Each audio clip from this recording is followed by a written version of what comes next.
Right, I'd like to welcome you all to this meeting organised by the Truth and Memory Committee based in South Tyneside. And normally we have our meetings at the Brinkburn Community Association Centre, but this is a second Zoom meeting we've had held because of the crisis, because the centre won't open until September. And indeed, our hearts go out to the centre staff and their organising committee who are fighting to keep that centre going in this crisis, and particularly to David, who is the chair of that committee, and we wish him all the best in fighting to save the future of that centre. And of course, he's unable to make tonight because of that, the work he's doing in the centre. So thank you for joining us for this discussion on the history and struggle against state-organised racism in Britain, sparked recently again by the murder of George Floyd and the upsurge that it caused, and discuss the whole history and struggle of the people of Britain and the North East against slavery and racism. We will look at the attempts to whitewash this history of Britain and look at the role of, especially of state racism in attacking the rights of all at home and abroad. The global protests that followed the public killing of African-American George Floyd by police in Minnesota are still continuing. And they constitute a major upsurge against all forms of racism, especially, as I say, the racism of the state, with its increasing use of police powers as a method of government. And in many countries, protests have also demanded that the legacy of colonial rule must be brought to an end, and especially in Britain, we've seen that. So tonight we have a panel of speakers very qualified to speak on this question, and so I'd like to introduce those. First of all, Hakim Adi, Professor of History at the University of Chichester, who specialises in the Africa and African diaspora, and he's spoken in many forums on the present upsurge against racism, both nationally and internationally. And he spoke here actually at our meetings on 3 occasions, so a big welcome to him. Secondly, we have Sean Crichton, historian of Black Britain, project worker, advisor to Tyne-Wear Pentagon Politics Project 2010 to 13, advisor to Durham University Specialist Staff on Slavery and Abolition, and Northeast Popular Projects 2010 to 13. So a very big welcome to him. It's the first time he's spoken at Truth and Memory. Thirdly, we have Keith Hussain, Director of International Politics and Culture, who comes from the South Shields and its famous Arab African Laygate community. There's over decades been in many battles against racism, and he's worked at local university, and of course is one of the founders of our Truth and Memory committee, and has contributed to all of our meetings so far. So a very big welcome to him.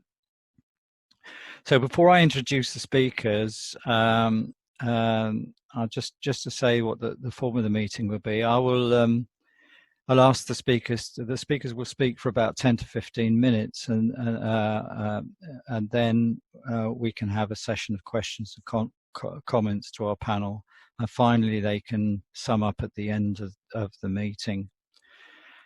Just some housekeeping.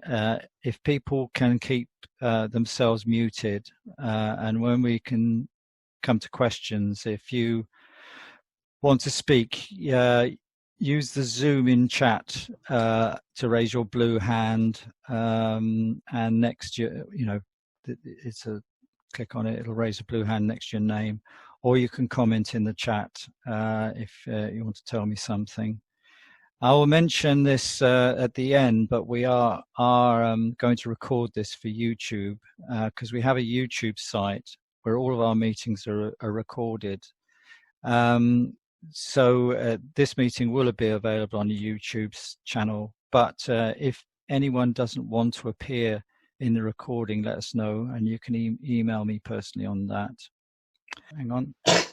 So I suppose without further ado, introduce Hakim Adi to speak to us from the panel. Okay, let me just make sure my mic is on. Everybody can hear me? It's great to be back, albeit only virtually, but it's very good to be here. And I just wanted to just make a few points. I think I've noted down 5 things I thought was important to say on this subject. And the first is just to say something about the upsurge itself, because although we think of it as, or it's often presented as, a US focused upsurge, or even a global upsurge, I mean, it's certainly both of those, but it's also a very important manifestation in Britain. You know, we could say probably an unprecedented upsurge in Britain on this issue, and just the scale of it. You know, if you look at the whatever it was, 2 months, or in fact probably less than 2 months when it was at its height, it's thought that there were protests in, I think, something like 260 different towns, villages, and cities up and down the country, literally from Land's End to John O'Groats. And I think on one weekend there was supposed to be over 200 protests going on.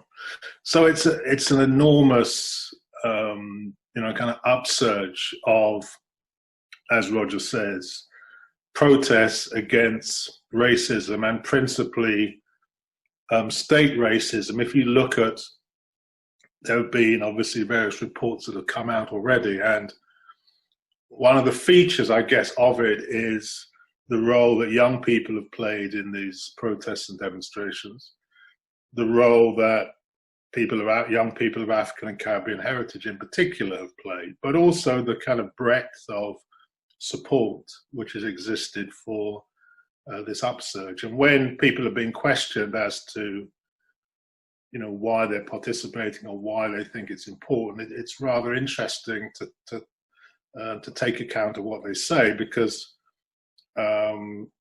many of them, of course, pinpoint immediately precisely the question of state racism, the activities of the police, obviously the attacks of the police on individuals and communities, the number of deaths in police custody, and so on. And it's something which, you know, you could say touches all of us. You know, either we've been stopped by the police or arrested by the police, or we know somebody. In fact, in my case, a friend of mine, her son was killed by the police about 10 years ago. It's nearly the 10th anniversary at the end of this month. Olasheni Lewis was killed in hospital in London by, anyway, about a dozen police and so on.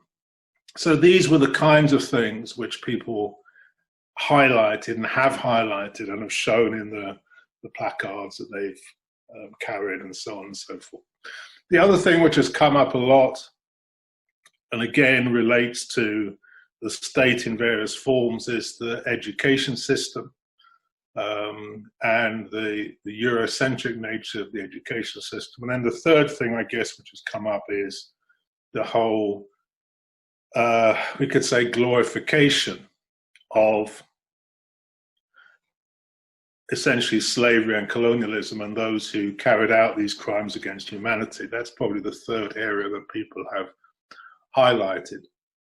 The other thing I think is important to mention about the upsurge, just the context of it, is the impact that it's had, which again is quite remarkable. I think in my lifetime, definitely unprecedented. The fact that you have, you know, the whole of football, the national sport, taking up this question of Black Lives Matter being the slogan, people kneeling down before matches, anyway, all this kind of thing. It is just incredible, particularly in football, which is not noted as an institution, shall we say, for necessarily having the most enlightened approach to these questions. And then, of course, there's the requirement that many of the major institutions have felt necessary to make some statements. So the Bank of England, Lloyd's, Hachette, PG Tips. I mean, everybody has taken a stand against, in fact, not only in the case of PG Tips, not only state racism, but also the racism of the fascists, who anyway, masquerading in various forms. So anyway, I think that's an extremely important development, and you could say it's a reason why we're here, that precisely because it is unprecedented and is focusing everyone's attention. So one of the slogans which came out of these demonstrations and protests was that of Britain is not innocent, or the UK is not innocent. And I mean, that kind of highlights precisely the fact that this is not a US phenomena. And in fact, you could argue that historically, in terms of racism or slavery, or racism linked to slavery and human trafficking, Britain was the world's leading force, as it were, in the sense not only of introducing slavery and racism to what became the United States, but also being the world's leading human trafficker throughout the 18th century. And also, of course, later, the world's leading colonial power, or imperialist power, if you like, which had, as part of its empire, large parts of the African continent, as well as the Caribbean, as well as obviously parts of Asia and elsewhere. And so it's, if you like, not surprising that as part of that legacy, there is all the manifestations of racism, of Eurocentrism, of the glorification of empire, human trafficking, and so on and so forth. And so that's really the context, I think, in which these protests have taken place, and very correctly, if you like, shone a light on Britain's past and the crimes against humanity, which are still unrecognized or unaccepted by the powers that be, who refuse to even apologize, let alone make reparation for those crimes. So I think that's very important. So then, having said all that, you could say living in such a country where the powers that be, the rich and powerful, have carried out such crimes over hundreds of years, it's not surprising then that the majority of people in the country who face their own struggles for empowerment and against various forms of oppression should also have been concerned with the plight of those who were enslaved either in colonies or by the various forms of human trafficking that were developed by the rulers of Britain in previous centuries. And if we look at those examples, I'll give one example from the 18th, one from the 19th, and one from the 20th. So the first, I think, is always interesting when we talk about the abolitionist movement, especially that of the 18th century, is just the extent of it. That the movement which developed at the end of the 18th century was probably one of the largest, maybe even the largest political movement in Britain's history. It involved literally millions of people, both signing petitions, which I guess you could say was the less active way of doing things, but was also important at a time when people did not have political rights in general. And secondly, people took part in boycotts, particularly the boycotts of sugar, which involved literally hundreds of thousands of people, men, women, children. And these protests were probably the first, or some of the first, mass protests involving men, women, and children in that period. And particularly the working people of places like Manchester, Sheffield, and other parts of the country played an important role. And it's interesting to remember that they saw this struggle for the rights of Africans and for abolition, for an ending of human trafficking, connected with their own struggles for rights, the rights of man, and so on, that people talked about at that time. And one of the best examples of that is, I suppose, there are several people who made comments similar to this, but perhaps the most famous are those of Thomas Hardy, who was the secretary of the London Corresponding Society, one of the radical organizations of that period, who wrote to somebody, and he said to this person, I see that you're a supporter of abolition and so on. I see that you are for the rights of Africans. I think he said, actually, you're for the rights of black men. Therefore, I take it from that you're also for the rights of working men in Britain, or for working people in Britain. Based on the belief that if you're for the rights of one, then you must be for the rights of others. Or as we'd say today, you must be for the rights of all. So this was the principle of those most enlightened, most far-sighted fighters for the rights of people, for the rights of all in the 18th century. And I think that, if you like, it's almost a tradition which has existed in this country throughout, from that time onwards. In the 19th century, very similar things, I suppose, with the struggles against slavery itself throughout Britain and the Empire in the 1830s in particular, where again you have massive numbers of people. I mean, hundreds of thousands of people organized in organizations up and down the country. I mean, literally hundreds of branches of organizations, of various anti-slavery organizations participating in action. The most radical role often played by women who demanded immediate abolition and so on. And also those who, again, linked the struggles of those in the colonies, those who were enslaved, with the struggles in Britain of people for elementary political rights, the right to vote, and so on and so forth.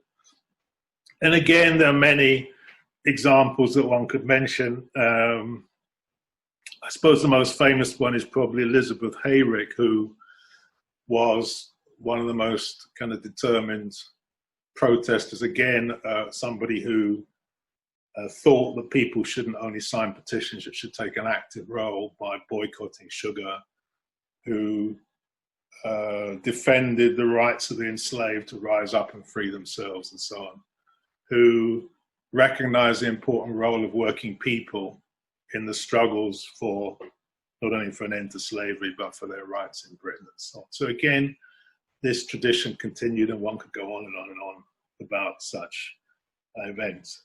Then in the 20th century, I'm just going to say that one aspect of that struggle in the 19th century was the impact that it had on governments when the abolition bill was eventually passed in the 1830s to limit apprenticeship, so-called apprenticeship, which was an extension of slavery for initially 8 years.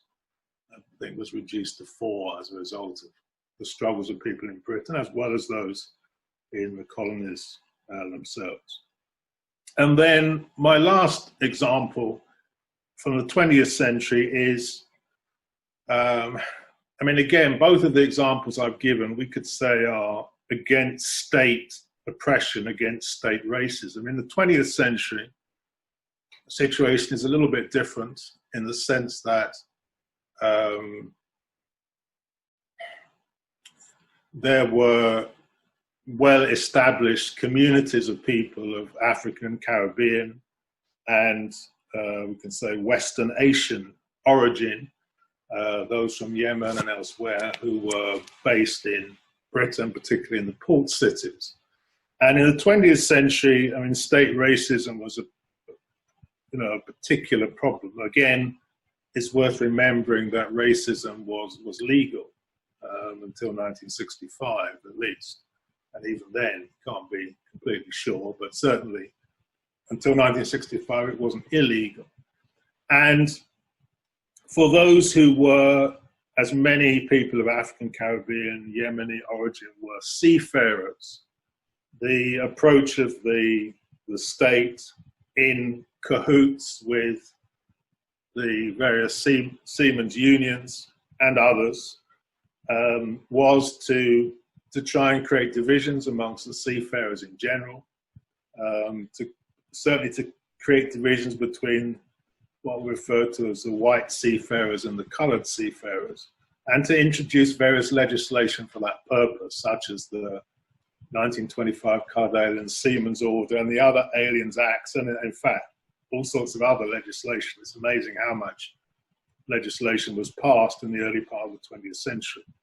So government worked hand in glove with the union leaders to create divisions amongst the seafarers, to label those coloured seafarers, seamen of that time, as aliens and so on, and to deprive them of all kinds of rights, including the right to employment.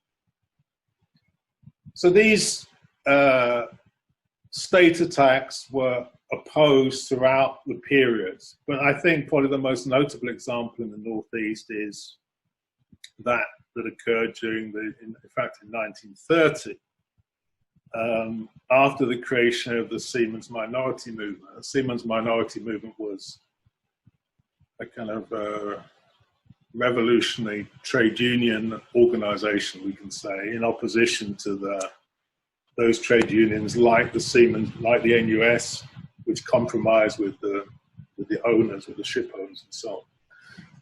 So in that period, the NUS actually carried out a racist campaign in its journal and elsewhere against coloured seamen.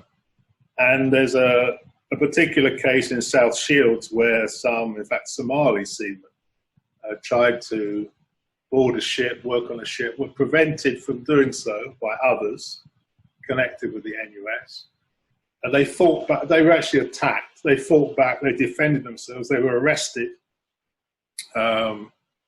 And I think actually some of them were deported. But the Seamen's Minority Movement came and supported them. They organised big demonstrations. I think for that time, the Seamen's Minority Movement said that a third of all its members were based in Tyneside. But they organised massive demonstrations at, was it called Mill Dam? And of like thousands of not only Somali and Yemeni, but also English workers protesting against the actions of the NUS, the government, and against very, very vicious attacks by the state. So essentially the state organising with the NUS to attack other workers effectively.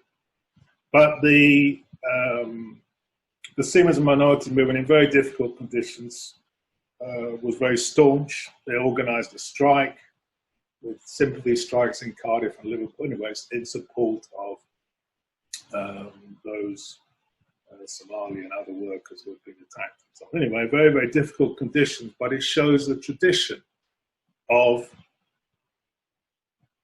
people standing together to fight for the rights of all, which, as I said, was a feature of the struggle against state racism in the 18th century, the 19th century, and also in the 20th century. And I'm sure there are many other examples, but I've probably spoken too long already, so I'll stop there.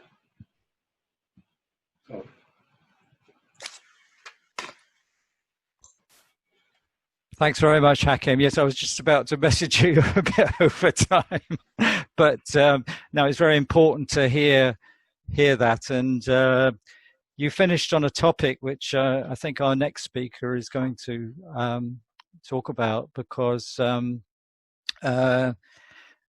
we often hear about the whole history of slavery connected with London, Bristol, and Liverpool and these places, but the whole connection of slavery in the Northeast, and also the fight against slavery in the Northeast, as you sort of alluded to, the minority movement, that isn't so well known. So we're very pleased to have Sean Crichton, who's speaking here tonight. He's worked over many years on this history work in in the Northeast. So and he's also got a blog. He's actually posted his blog, History and Social Action blogspot, Sean Crichton 1947 at btinternet.com. So he's put that on the chat if you want to follow up on that. I'm going to do some slides for him. Sure, you can see that he's under Anne Crichton's there in the corner, if you can see him. But I'm going to put up his slides, so you might not see him when we do this. Yep, go ahead, Sean. Right, thanks very much for having me, because I'm standing in for John Charlton, who wrote the book Hidden Chains, on the first lot of work on Northeast slavery and abolition.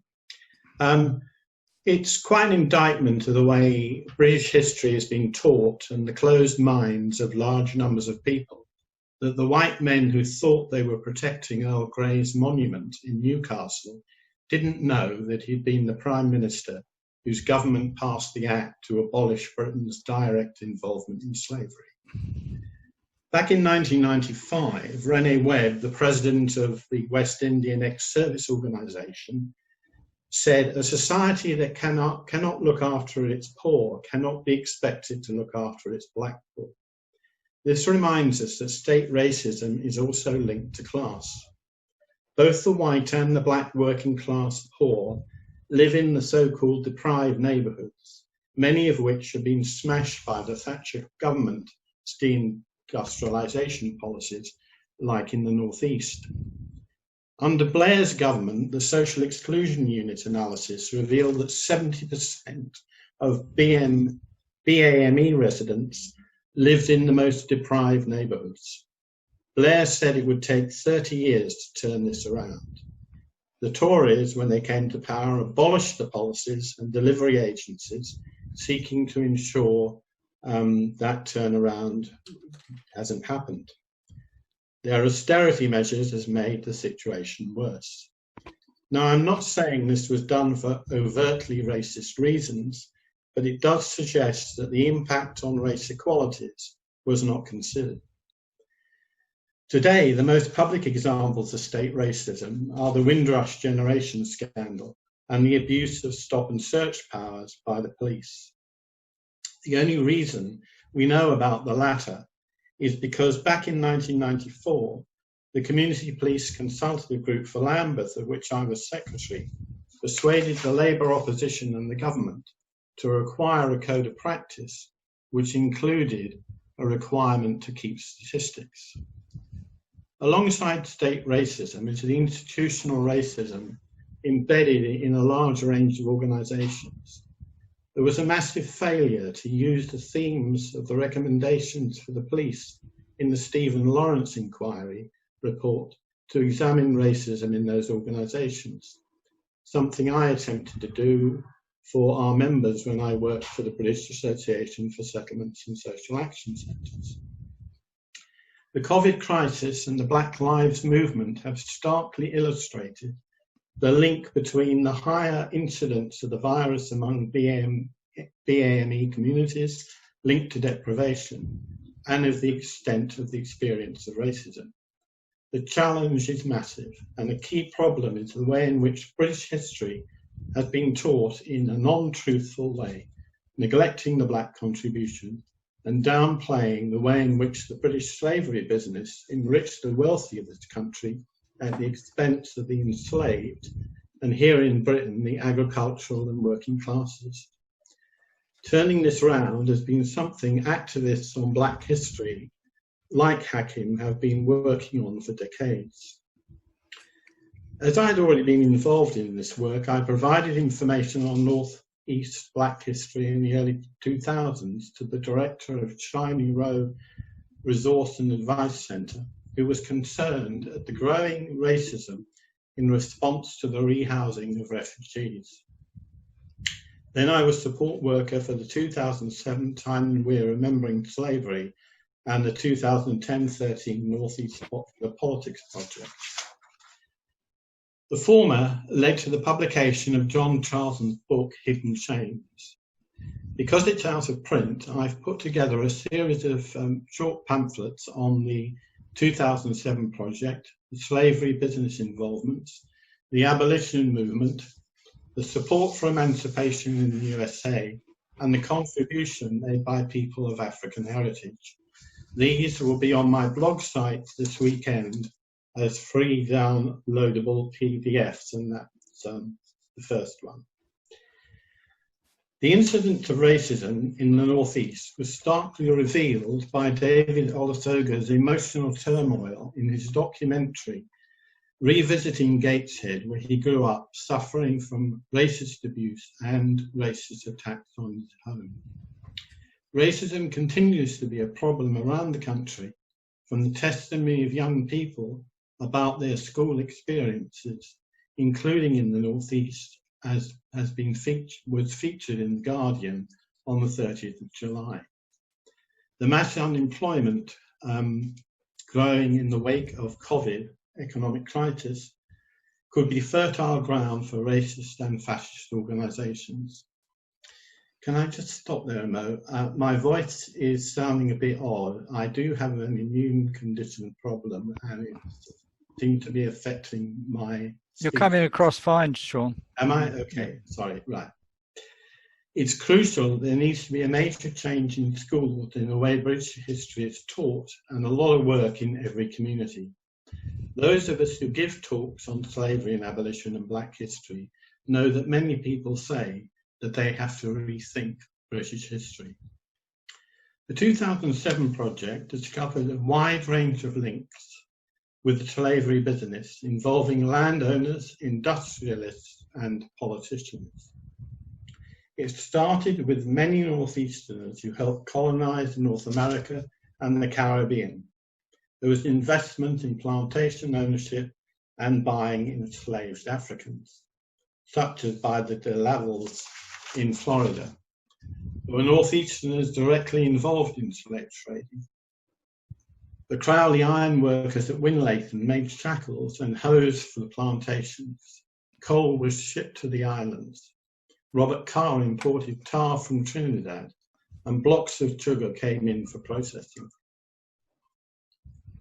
One of the key figures was John Graham Clark, an important industrialist who built up his ownership of plantations in Jamaica and had his own fleet of ships to and from the Caribbean. He also became guardian to the children of Jamaican slave owners. His daughter married Edward Morton Barrett of Jamaica, while his son James married the daughter of the wealthy Jamaica plantation owner Leonard Parkinson, who had been born in Kirk Levington. There were many awards of compensation to Northeasterners or on their behalf. There were Anglican priests like William Temple and the Reverend Edward Cooke, who acted as trustees and executors, and the former Durham vicar, who became Bishop of Exeter. There was even a, quote, coloured woman living in Startforth from Demerara. You can see the full details of compensation on the database of the Centre for Research into British Slave Ownership, whose team has written this book.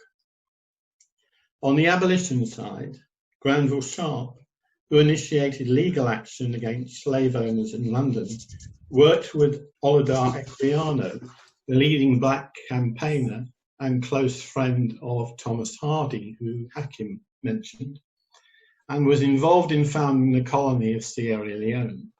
Sharp's father also supported the movement. Key to the movement were the Quakers and the Unitarians, the latter led by Reverend William Turner.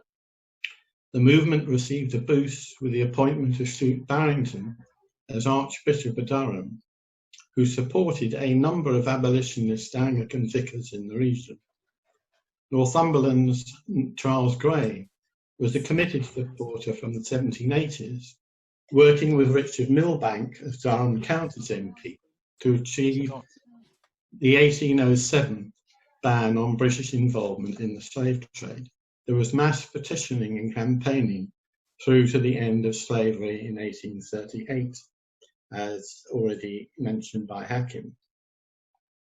The Quakers, especially the women, were key activists in the support for emancipation in the USA, raising the money to buy the freedom of Frederick Douglass, supporting William Wells Brown when he campaigned on Tyneside, and employed Henry Highland Garnet to help set up branches of the free produce movement to promote non-slave made products.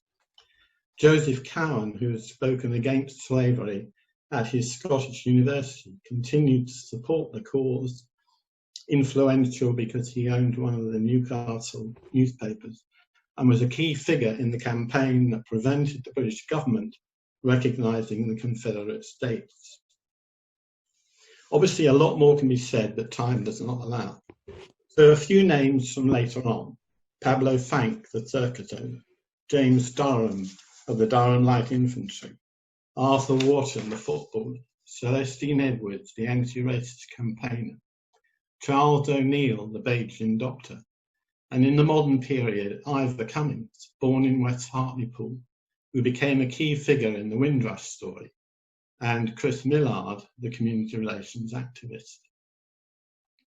In my work over the last few months with Durham University staff, I've recommended they set up two projects, one to explore their links to Sierra Leone's Follett Bay College, and with the music of the British black composer Samuel Coleridge Taylor, whose music was championed, particularly in Sunderland, and whose great-nephew George was a student activist at the university around 1960, and who went on to be a senior Sierra Leonean diplomat. Where next? A possible key is to start using the history of the mass support in the Northeast through the petitions in dozens of towns and villages against the slave trade and then the slavery system. The welcome to the African American abolitionist campaigners, and the role of the Northeasterners in the campaign to stop the government supporting the Confederacy in the American Civil War. Other ways could be through art and culture, including using Thomas Bewick's kneeling slave image, the 1825 painting showing the Bajan British Army soldier Lovelace Overton in Newcastle, the poems of local people like James Granger and others. While the work on Black history is an all-year activity, the challenge is how to ensure that events in Black History Month in October reach a much wider audience and are solidly based in history, along with activities in the International Day for the remembrance of the slave trade and on Windrush Day. Thank you.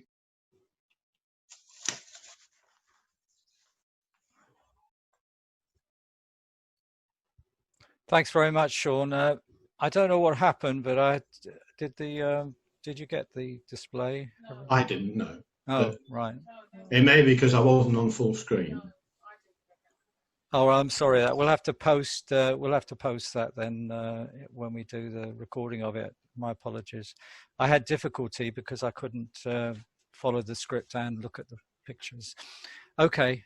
Thanks very much, Sean. That's brilliant. And if we move on to Keith now, Keith, are you ready to speak? I've got a presentation for you, haven't I? Okay, so, well, Keith, you have to indicate when you want me to move on. Okay then, if you could fire away, Roger, first slide. Okay, I've decided today to talk about locating the Geordie Arab experience in South Tyneside during wartime and in the post-war period. As many of you know, and as Hakim's already alluded to, South Shields has or had quite a vibrant, extensive range of Arab, Muslim, African, Maltese, Lebanese, Egyptian communities. Mainly the Yemeni community is the sort of the one that's known for. But when we talk about the Geordie Arab experience, we really talk about all of these different groups. And really it's been established that these communities have been established in South Shields, which is quite a large port city or port town for over a century. And it was largely due to the position of these countries in the different routes, trade routes to do with the empire. Roger, if you could have the next one, please. We'll come up in a second. Cool.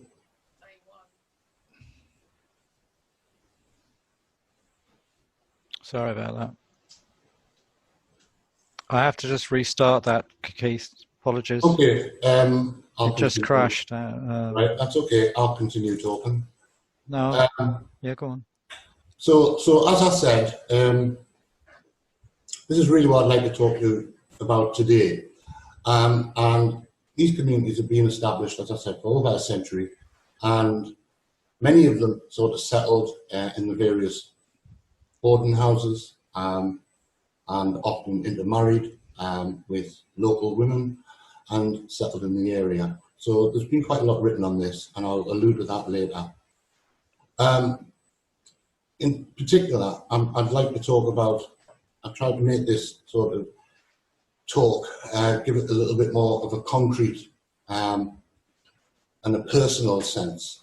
So I was asked really to sort of relay about my father's experience in the Merchant Navy as a merchant Navy seaman. And my father joined the Merchant Navy in the late 1930s, just before the war.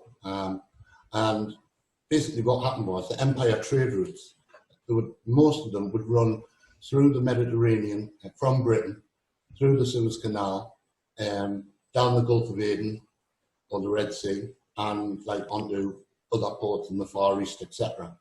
So along these routes, we often recruited Arab merchantmen, and my father was one such person.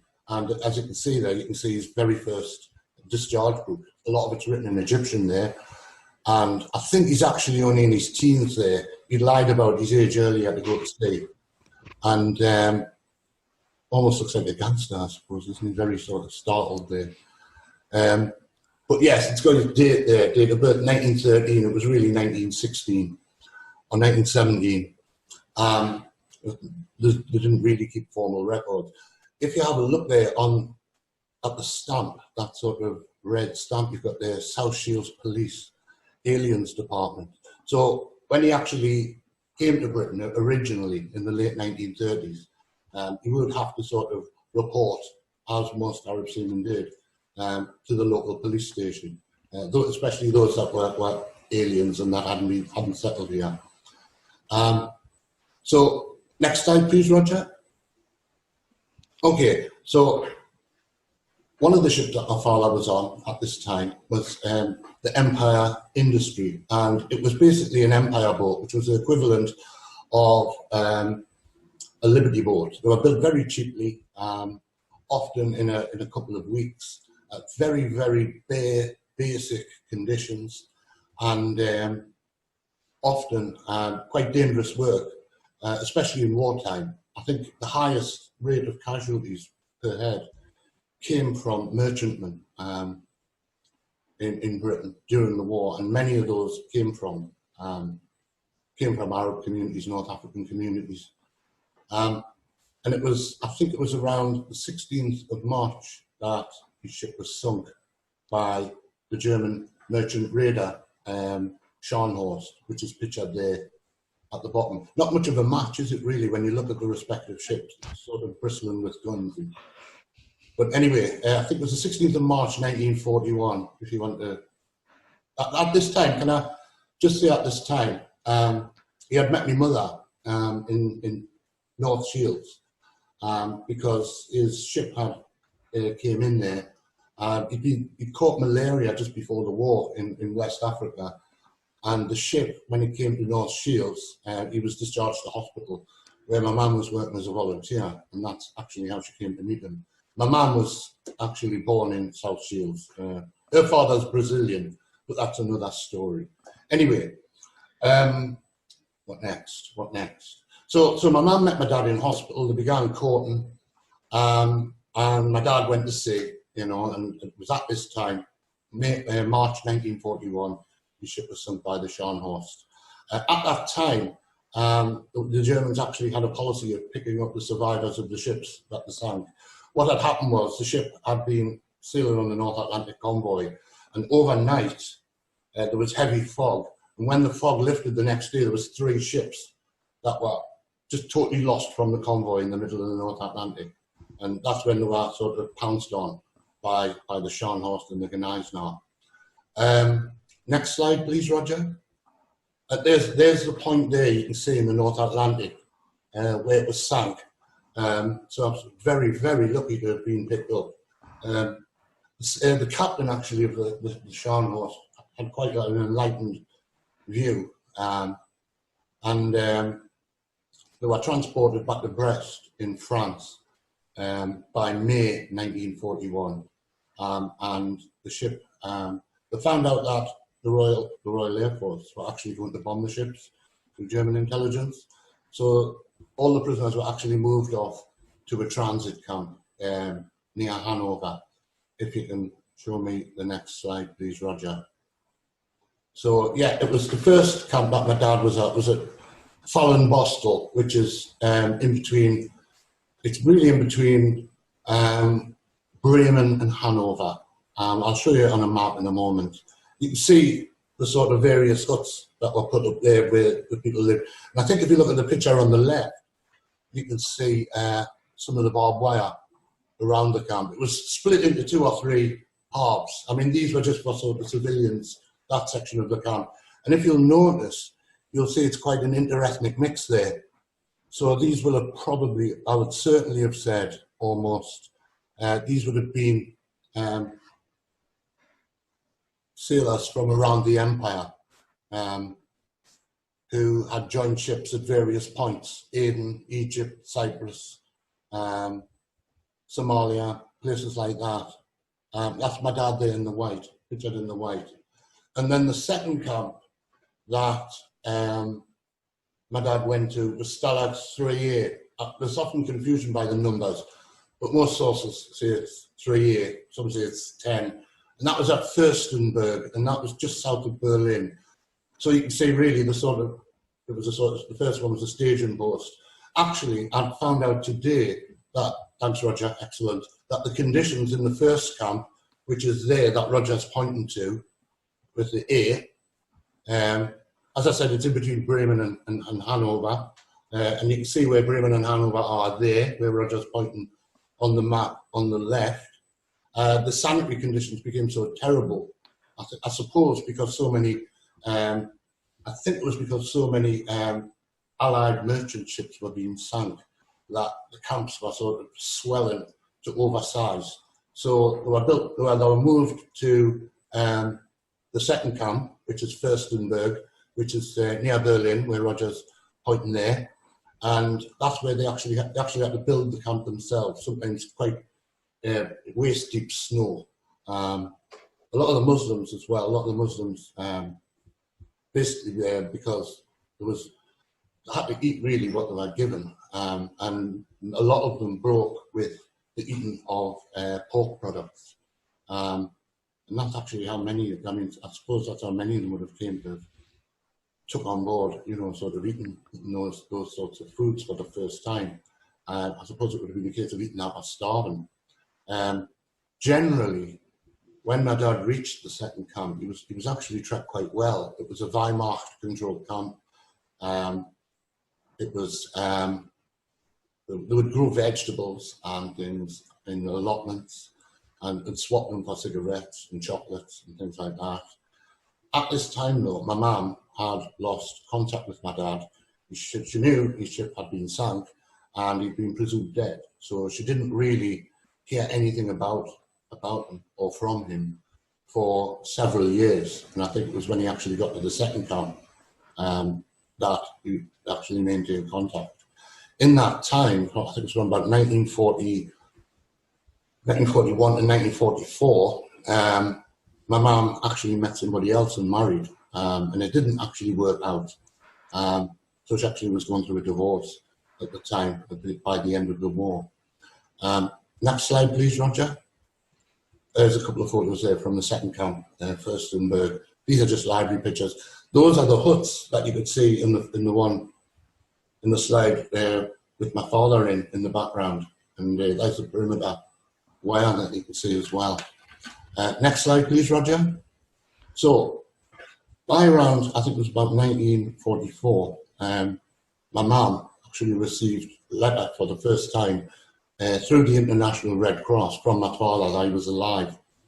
And I've actually got fragments of these letters here. There's one that my dad typed at the top, and it's incredibly precious. And one that my mum sent there on the lower part that Roger's pointing to. And it's actually listed still at 10B there. I think that's probably because of the uncertainty about the different allocations and what their names were, and etc. But these are very precious things, and I actually treasure them. Next slide, please, Roger.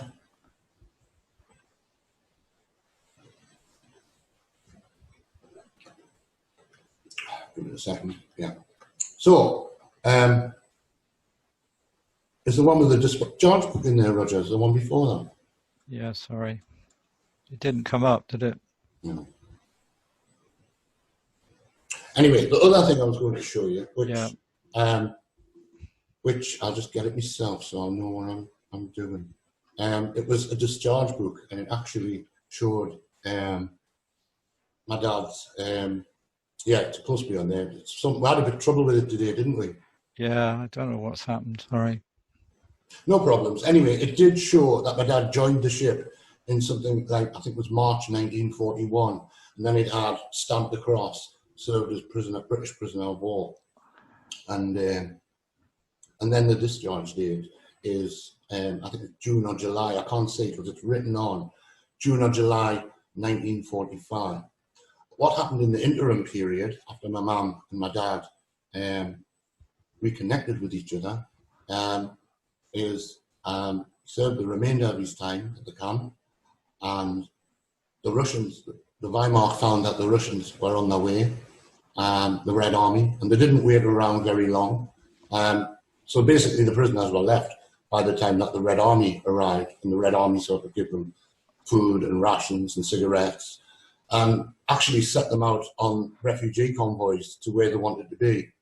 And my dad made his way from there all the way to North Shields, where my mum lived at that time, and actually appeared on our doorstep out of nowhere, unannounced.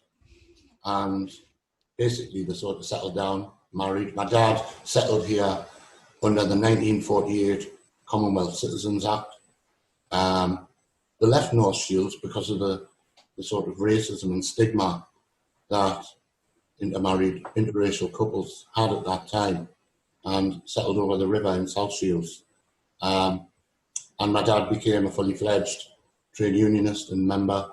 And you can see there a photo of the 1966 NUS National Union Seamen strike, which actually defied the NUS leadership, alluding back to Hakim's point. It was a wildcat strike that actually defied the leadership. And my father's actually there, you can just see to right of the banner and a long dress code. So that's going through South Shields. That's through the main street of South Shields in, I think it's March 1966. So that was it, basically. I hope I've sort of done something to sort of convey the personal experience of the sort of Geordie Arab diaspora in South Tyneside in the post-war period. Thank you very much. One last point. 2 very interesting books, if anyone wants to follow these issues up, to do with the Arab community in the North East, South Shields in particular. There's From Tyres to Tyneside by Richard Lawless, and Colourblind, Race and Migration in North East England since 1945 by my friend Dave Renton at Sunderland. Okay, thank you very much. Thank you very much, Hakim, for that very Keith, for that very personal account. And thank you to all the speakers, actually. And I do apologise to Sean that we didn't get his slides in, but we will try and fit them into the recording of the show. I'm sure Andy will be able to sort that out. He's brilliant at doing things like that. Okay, so now I'd like to open it for questions. So if we can have questions and comments, but please keep your microphone off unless you want to speak. Who wants to go first in putting questions to our panel on the various talks that they've given on this question? Vitally important question.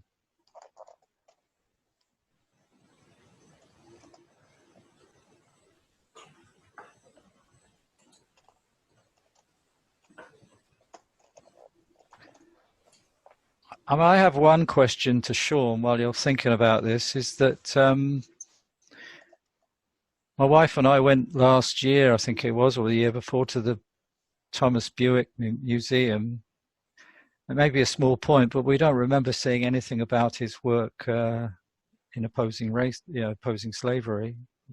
Do you know anything about that museum? Because you talked about the importance of education, and Hakim was also saying that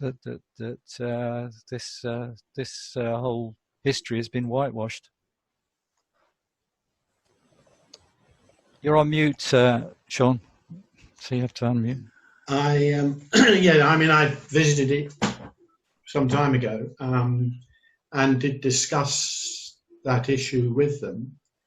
But I'll make a note to talk to others to try and follow that up and get it taken on board. Trouble is, there's probably a largely voluntary run thing. They may be in somewhat of a crisis at the moment with COVID, but I'll make a note of that. What's interesting is that the main biographer of Thomas Buick doesn't talk about any of this in detail either, and she didn't even know about his kneeling slave with a plantation background image. So, there are lots of people who are Thomas Buick fans need to know more about this. Ted's got his hand up. Do you want to unmute yourself, Ted? Yes. I'd like to compliment Hakim. I've heard the Mildam riots referred to maybe 3 times in the last couple of years, and he's the first one yet that hasn't described them as a racial riot. And my old man was actually in that riot, and it used to gall him to hear it described as a racial activity, because he always reckoned that the infirmary in South Shields, the Ingham Infirmary, their archives would reveal that most of the damage done to the police was done with the knives, because seamen carried knives in those days as just tools for the job. Whereas in amongst the seamen of whatever colour, their damage was all done by truncheons.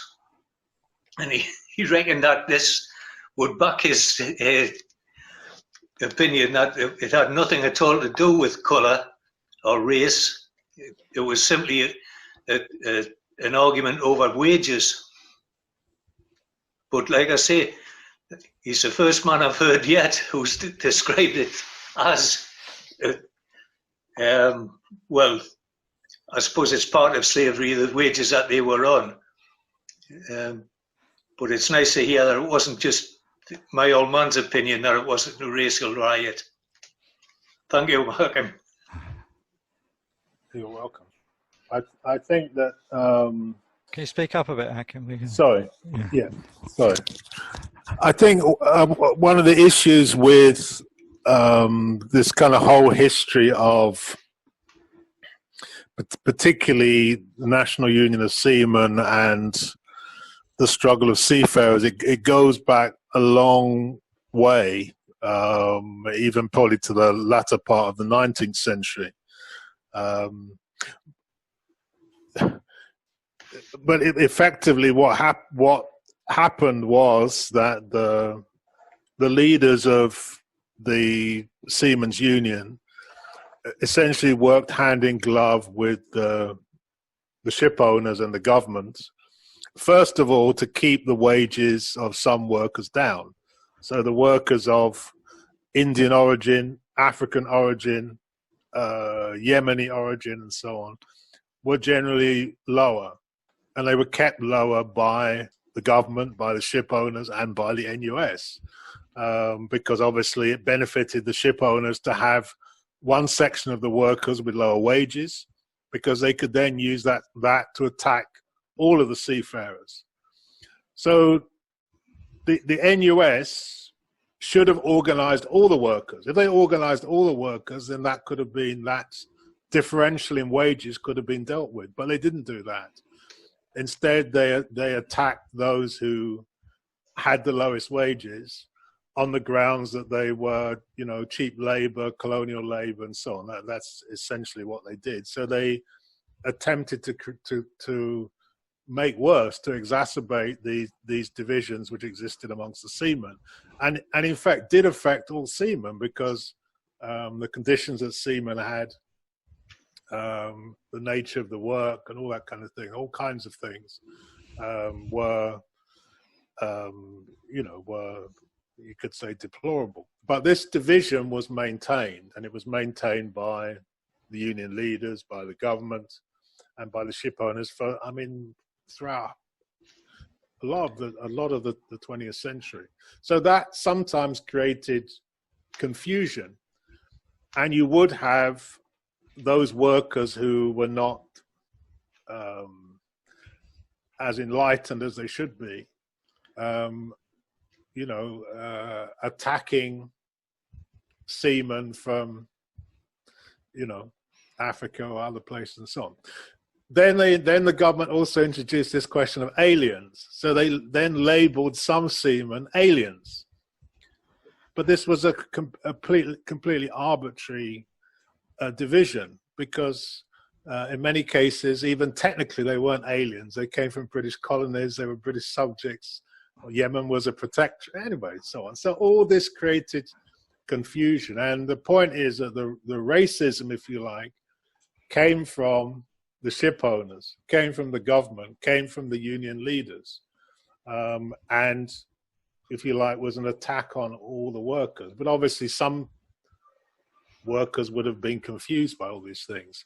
So this problem of labeling some workers cheap labor, it didn't only affect the maritime industry, but other industries as well, throughout up until the 1960s, 1970s, and so on. And it's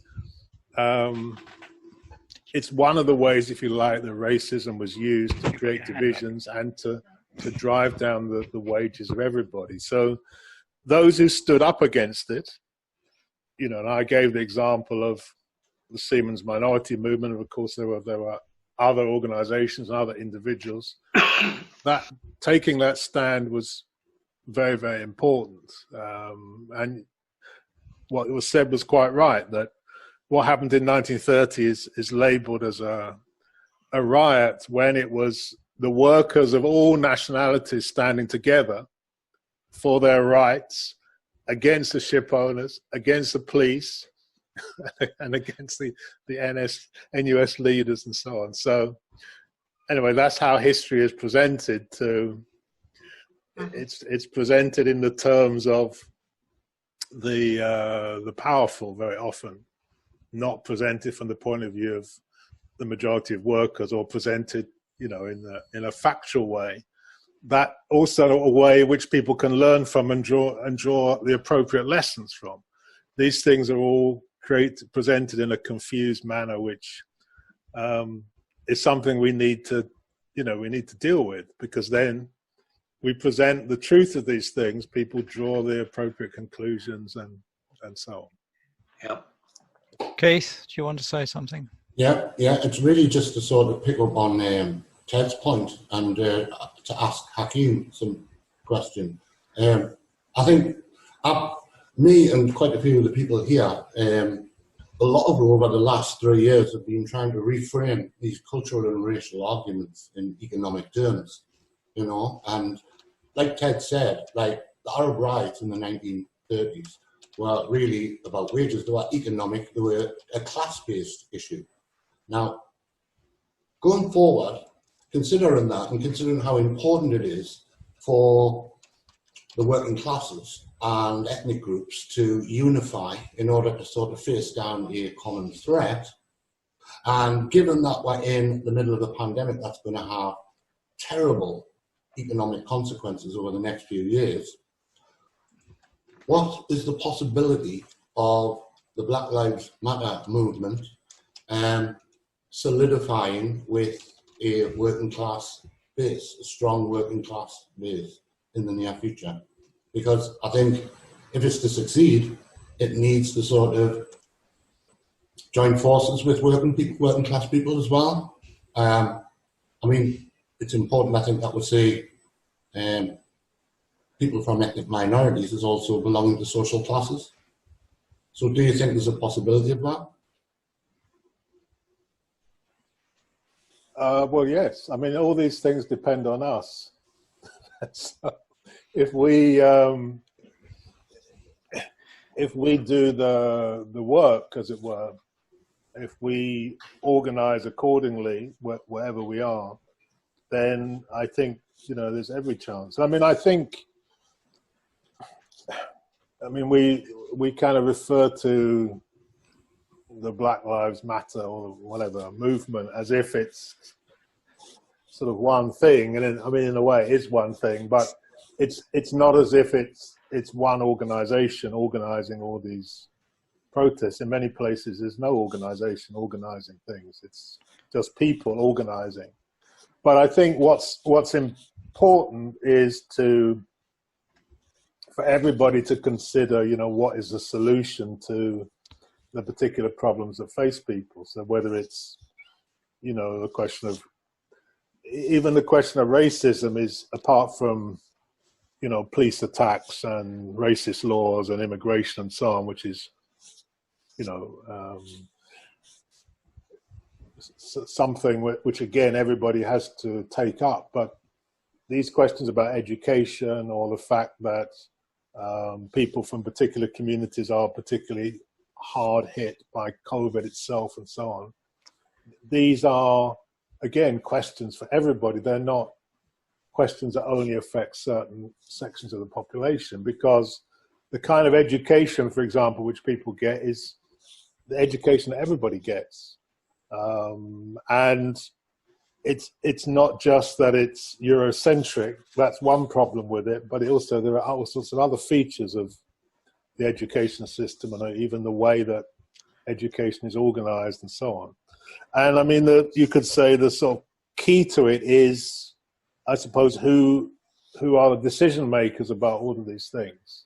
So who decides what education system, what health service, what immigration laws, if any, what kind of policing and so on. That I suppose is the central problem, and it's only by people having their own outlook and approach to these things, and realizing that they're problems that we kind of face in common, that we're going to be in a position to, to empower ourselves and actually, make those changes that are necessary. So I think that what you're saying is what's necessary, and that I think the other thing is that one of the features of this movement is, as I said at the beginning, its kind of breadth, that it does include, young people from all backgrounds, uniting together against something which is an affront to everybody and a crime against everybody. So I think that the prospects for that are positive, but again, it depends how we organize and how we operate, because again, the powers that be will try and create all kinds of diversions and divisions, and already the government's saying, okay, let's have a commission and on this and a commission on that, so there are all kinds of ways in which things can get diverted and divided. But I think if we keep struggling and with developing our outlook on these things, then very definite advances can be made. And I think, as I said before, that we've had something which has erupted over a period of 2 months, and it's made such a massive impact, and it just shows that when people take action together and with very clear aims, advances can be made. And I think that we have to keep on making those advances. Thanks, Hakim. Dorothy, did you want to say something? You have to unmute yourself. Yes. Can you hear me all right? Yes, we can hear you, yes. I'd like to talk to Hakim, please. Hakim, I worked very closely with the asylum community in Sunderland, and I saw the great groundswell of support for asylum seekers and refugees following the very striking publicity when that 4-year-old little Syrian boy was washed up dead on the shore. It swelled, hit a crescendo and died away again, and has had almost no lasting impact. I am beginning to be concerned that the Black Lives Matter movement is following the same pattern. We had that hideous video shown all over social media when George was murdered. Lots of people took action. We managed to get a lot of people out onto the streets, and we had a vigil in Sunderland. But now it seems to have gone out of the media. I see no reports of actions anywhere. Is this happening too? Well, I don't think so. I don't think we should. It kind of depends which media one looks at, but I don't think we should take too much notice of what the mainstream media report or don't report. Sometimes things are so enormous that, even the BBC or the Daily Mail have to report things. But most times they don't necessarily report things which are in favor of the majority of people. So I don't think we should worry too much that we don't see these things in the mainstream media. But excuse me, I think that the other thing is that the kind of movement against racism it's not as if it's only emerged this year. It's a kind of ongoing struggle and ongoing movement, but it's had a particular upsurge, and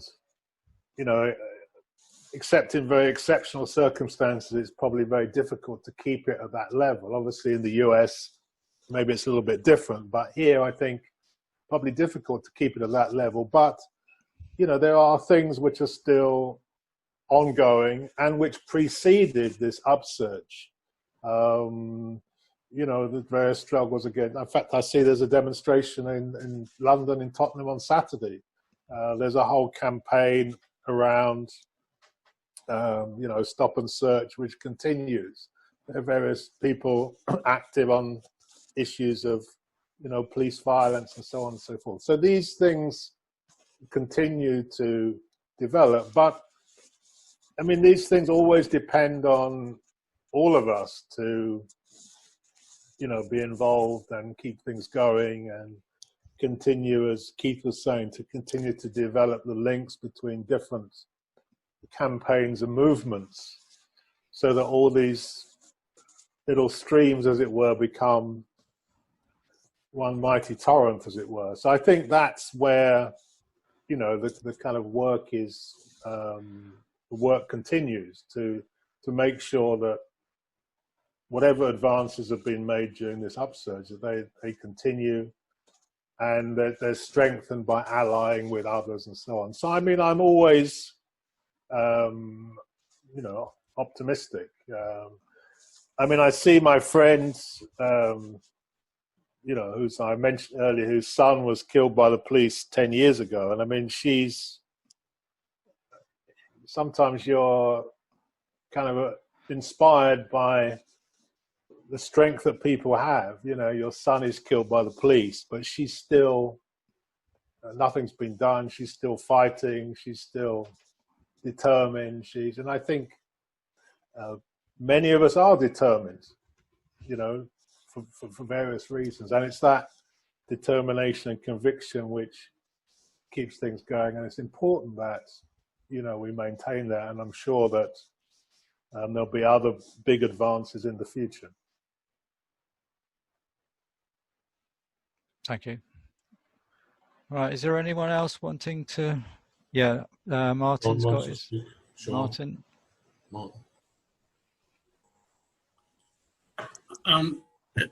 It's just a question for everyone: covert or overt?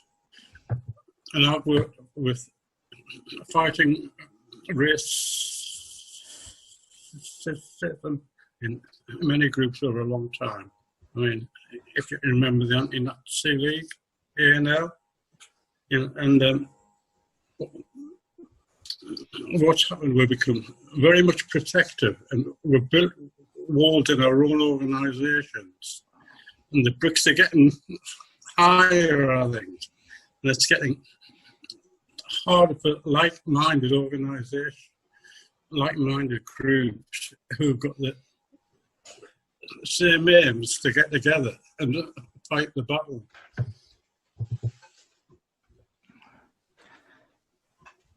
Who wants to start answering that? Sean, do you want to say something? Right. I want to link what Martin's just said with what Hakim said. I mean, if you look back in history, all movements have ebbs and flows.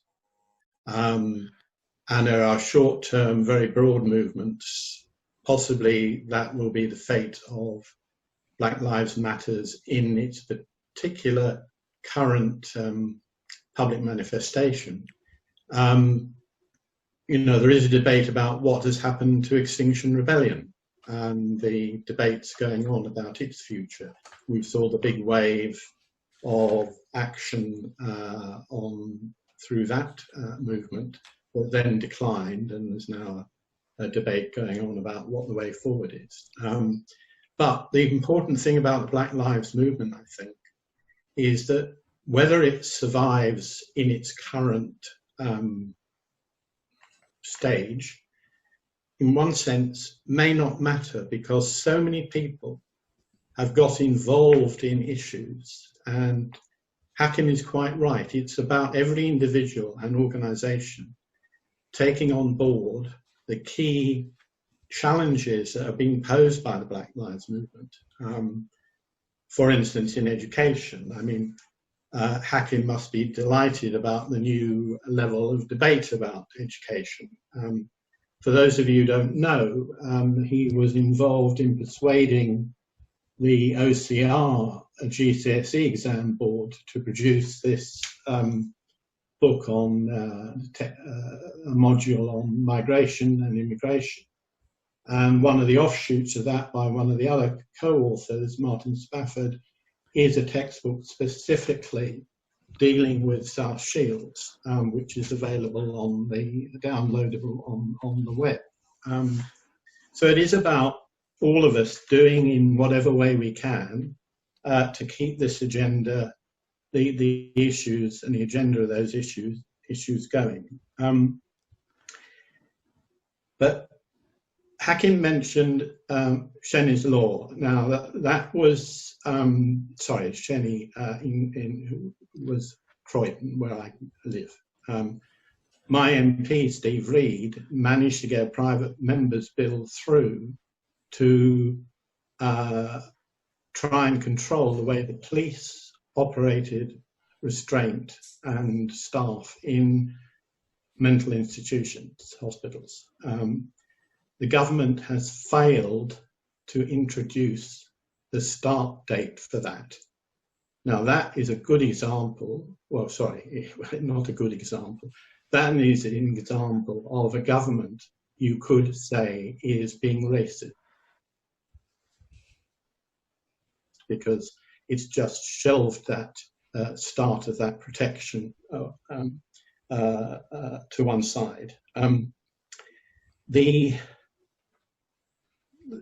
mention has been made of riots. I mean, the other thing we have to remember in terms of the state is the state decides, the definition of a riot is a state legal definition, which is why, you know, things like the Brixton events in 1981 and 85 are not described by people who participated in them as riots. That's the official definition of them.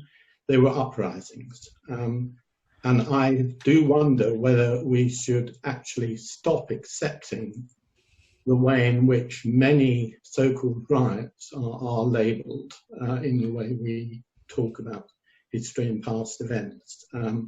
After all, Peterloo in 1819 was defined as a riot, which led to the killing of and severe wounding of dozens of people in Manchester. And it's only 2 years, well, it's only last year that we actually commemorated the 200th anniversary of that. And we need to remember that in the reaction to that, the Cato Street conspiracy the following year, it was one of the black activists inspired by the ideas of Thomas Spence from Newcastle, William Davidson, who was in that conspiracy to assassinate the cabinet and was killed by the state as a punishment. But on education, I mean, we have a split system. National curriculum allows schools to put into the way they teach every subject aspects of Black history, etc. Most of them choose not to because teachers don't feel equipped. But there's all those academies and more primary schools, which are academies and free schools, which don't have to implement and follow the national curriculum. So even if we won a battle within the state school system, we've still got to fight in every single academy and free school for the governors and the parents to say, how are you teaching our kids, and in historical terms, and what changes are needed? Thank you. Can I just say, as a lecturer as well, the last 10 years has seen a massive attack on the arts and humanities in terms of funding, and the sector is basically, I suppose it's sort of living on life support at the moment. Very few openings, more and more colleges, more and more universities ditching the humanities courses, courses to do with race, etc.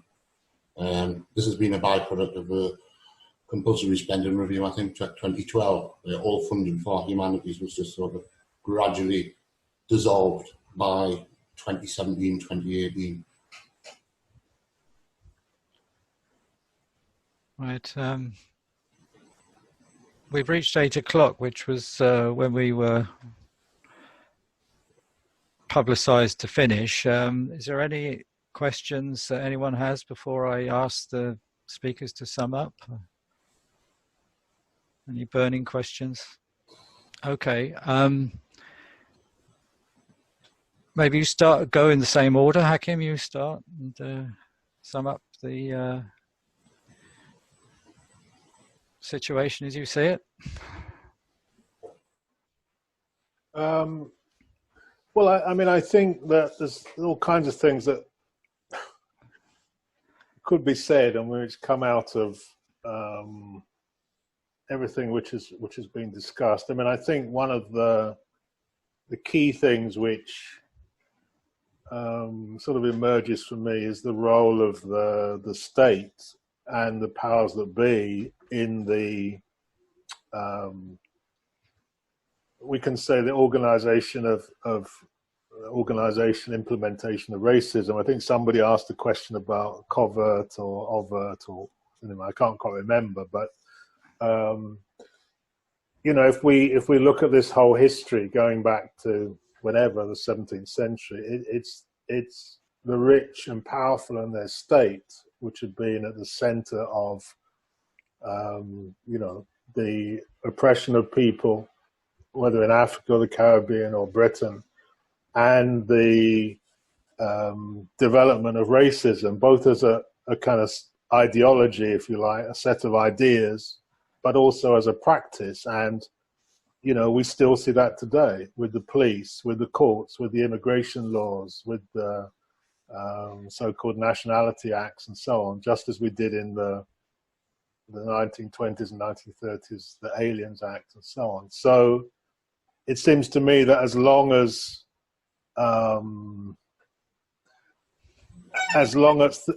things remain as they are, with that state and those rich and powerful people making the decisions, then this problem won't be solved. It's not going to be solved by commissions or by, you know, carrying out more investigations and this kind of thing. So I think that we've also seen, looking at the history, that the kind of sentiment of people, generally speaking, and Black Lives Matter shows that up and down the country, is to be in opposition to all of that racism and state violence and everything that goes along with it. And that people want to, you know, live their lives without these divisions and without this violence and so on. And I think it's really to keep building on that and to recognize that, you know, if those of us who are the majority, it's our task, our duty, if you like, to find ways of empowering ourselves and, you know, becoming the decision makers so that we can have a society has an absence of racism and state violence. Because the other thing is, this state violence isn't only racist violence, it's also other forms of violence, which is very often directed against the majority of people. So we need to be empowered. We need to be in a position where we're making the decisions and we can bring an end to all of this you know, oppressive, the oppressive nature of the state, the racist violence, and so on. And I think that, as I said, I think the Black Lives Matter movement, or whatever we call it, you know, shows the sentiment of people. And if we can, you know, build on that and give it our outlook and perspective that, you know, another world's possible, there are alternatives to what currently exists, and we are the ones who can build those alternatives. And I think that we can, you know, we can make a very important and significant change in the way that things operate in this country. Thanks, Hakim. Sean, would you like to say something? Well, only that I agree with what Hakim has just said. And going back to my point about it's up to all of us. I mean, the other thing is to make sure that we as individuals increase our own knowledge and understanding so we're better able to inform and discuss things with others, but also the importance of networking to share information and ideas, because at the moment, and I think Hakim might agree with this, in terms of Black history, there are a number of networks that don't necessarily cross-cut each other. So things are going on in one area that are not known about in another area of the networks. So, you know, there's all kinds of challenges to all of us as individuals, as members of different types of organisations, and also, of course, signing all the relevant petitions that go on Change UK, or whatever its URL is, that relate to these issues. Thank you. Thanks, Sean. Keith? Well, really, what to say that hasn't been said. Excellent words, Sean and Hakim. I think it's important that we go on fighting racism in all its forms. I think in many cases it's important that we make those links about economics and social class with race if we're to unify. I also think we should be proud of a tradition up here, in particularly in South Shields, where the far right have never gained a foothold. I remember that Britain has really, historically, always fought fascism, and it's important to maintain that tradition, that narrative among working people. And that's about it, really. Thank you. Thanks, Keith. So that just leaves me to really thank all of our speakers for their taking part in this meeting and giving us such insightful discussion on the whole fight against racism, particularly state racism. And thank you to all of you for taking part and your questions. As I said, it would be on YouTube. We will put this on YouTube. Andy did a fabulous poster, and I'm sure he'll be able to work miracles with all the mistakes I've made with the presentations and so on. So I think the message coming across, it's vital for people to maintain the initiative and stand together to defend the rights of all, especially the working class and people who this racism is aimed at. It's aimed at dividing everyone, whoever you are. And that's what we should keep saying to people, because that's why they try and keep confusing people, as to say it's not aimed at everyone. I think Truth and Memory will be back in the autumn. So, you know, we try to make these events important to you all, because, you know, you're all active in one way or another in trade unions or in campaigns or in the movement, or just, you know, citizens of South Tyneside and elsewhere in the Northeast. So we really appreciate that, and we want to keep these things going. We have a committee. If you're interested in taking part in that, you're very welcome. But as I said, we will be back in the autumn with another event. I can't tell you what that will be at the moment. But anyway, thank you to everyone for taking part, and wish you all a safe, well, I can't say journey home, because most of you are in your own homes. But thanks very much. Okay. Thank you.